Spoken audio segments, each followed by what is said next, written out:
എടാ ഇവിടെ അതിനെക്കാട്ടി വലിയ പ്രശ്നം നടക്കാൻ പോവാ. എന്ത് പ്രശ്നമോ? നമ്മളിപ്പോ എവിടാ പോയത്? സിനിമയ്ക്ക്. ആരുടെ കാശ് കൊണ്ടാ പടം കണ്ടത്? ഷിബുവിന്റെ. ഷിബു എന്തിനാ കാശ് നമുക്ക് തന്നത്? അരി വാങ്ങിക്കാൻ. ആന്നോ? അരി മേടിച്ചോ? അവന്റെ വണ്ടിയുടെ പെട്രോളും തീർത്ത് കൊണ്ട് വെച്ചോ? അവിടെ ചെല്ലുമ്പോ എന്തെങ്കിലും ഒരു കഥ പറയണം. അയ്യോ, കഥയൊന്നും പറയണ്ട, അവൻ പോയി പടം കാണട്ടെ. പിന്നെ നമ്മൾ ഇനി ട്വിസ്റ്റ് പറഞ്ഞെന്നും പറഞ്ഞോണ്ട് അവൻ നമ്മുടെ കിട്ടു. എന്റെ വണ്ടി പിന്നെ അവിടെ പോയിക്കണായിരുന്നു രണ്ടും.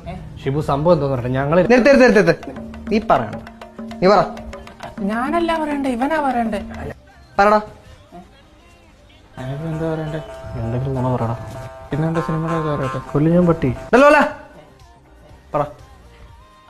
അത് പിന്നെ ഇന്ന് അരി വാങ്ങിക്കാൻ പോയപ്പോ എനിക്ക് ഇച്ചിരി പോപ്കോൺ തിന്നണമെന്ന് തോന്നി.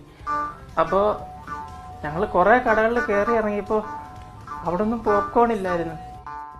അങ്ങനെ ഒരു കടയിൽ ചെന്നപ്പോ അവിടത്തെ മാമൻ പറഞ്ഞ് തിയേറ്ററിലെ പോപ്കോൺ കിട്ടത്തുള്ളെന്ന്. അങ്ങനെ തിയേറ്ററിൽ ചെന്ന് വെച്ചപ്പോ അവര് പറയാ ഇന്റർവെല്ലിലെ പോപ്കോൺ കൊടുക്കത്തുള്ളെന്ന്. അല്ലേ? ഇന്റർവെൽ വരെ ഞങ്ങൾ മനസ്സിലോടെ ആ പടം ഇരുന്ന് കണ്ട്. ഇന്റർവെൽ ആയപ്പോഴത്തേക്ക് ഞങ്ങൾ ഇറങ്ങിയ പോപ്കോൺ ചോദിച്ചപ്പോ അവര് പറയാ പോപ്കോണിന് 100 രൂപയാന്ന്. വാങ്ങിക്കാതെ നിവൃത്തിയില്ലല്ലോ. ഞങ്ങൾ പിന്നെ പോപ്കോൺ വാങ്ങിച്ചിട്ട് പടം പകുതി വരെ കണ്ടില്ലേ, അതുകൊണ്ട് ബാക്കി ഇവിടെ ഇരുന്നും കണ്ട്. പടം കഴിഞ്ഞ് വെളിയിറങ്ങിയപ്പോഴത്തേക്ക് പകുതി വഴി ആയപ്പോഴത്തേക്ക് പെട്രോൾ തീർന്നു. പിന്നെ ഞങ്ങൾ ഉന്തിക്കൊണ്ടാ വന്നത്. കള്ളപ്പോ നിങ്ങൾ പെട്രോൾ നിർത്താം. പെട്രോളിന്റെ കാര്യം അവൻ ചോദിച്ചില്ലായിരുന്നല്ലോ. പറയുമ്പോ എല്ലാം പറയണമല്ലോ. സബാഷ്.